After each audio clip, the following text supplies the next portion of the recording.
People often say abortion is healthcare. Oh, yeah, that's because it is healthcare. Healthcare that prevents women from dying of ectopic pregnancies, hemorrhage, sepsis, preeclampsia, cardiac collapse, on and on and on. But true healthcare is rooted in the promise that every doctor once made to do no harm. Healthcare exists to preserve life and restore health. Abortion intentionally ends innocent life. Yep. This is what happens when you confuse healthcare with Pastor Frank's latest sermon on how period blood is the monthly demon shedding that signals the Lord is testing your obedience, modesty, and casserole baking skills. Do no harm means the patient, and the patient, first and foremost, is the one in the room who's pregnant. Yeah, healthcare exists to preserve her life and restore her health. The only thing being intentionally ended here is your relationship with medical reality. Today, most medical schools no longer use the original Hippocratic Oath. Gee, I wonder why medical schools don't use the original Hippocratic Oath anymore, you guys. When women couldn't practice medicine, women couldn't consent, women were property, and childbirth killed up to 1 in 3 of us. The good old days. You know what else it did? It banned freaking surgery. You know, the one that explicitly forbade abortion and euthanasia.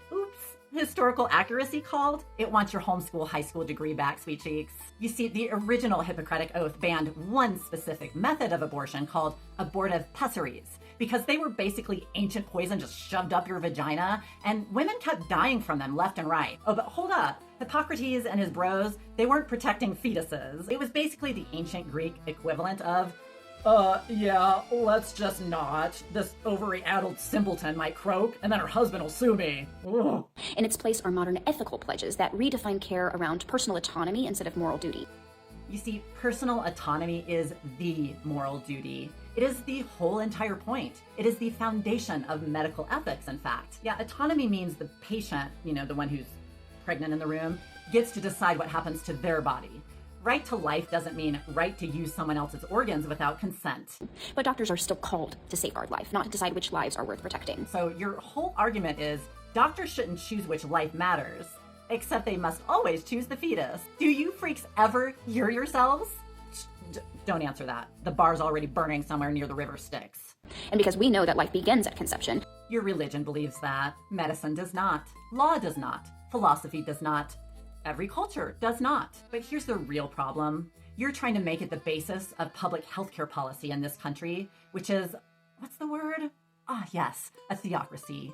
And that's your kink, not ours. The measure of good medicine is not how efficiently it ends suffering, but how faithfully it upholds the value of every human life. And if the measure of good medicine is upholding every human life, then congratulations! You just argued for abortion. Because abortion is literally how doctors prevent women from dying. What you're preaching isn't every life deserves protection. It's demanding the pregnant patient die to prove her moral purity.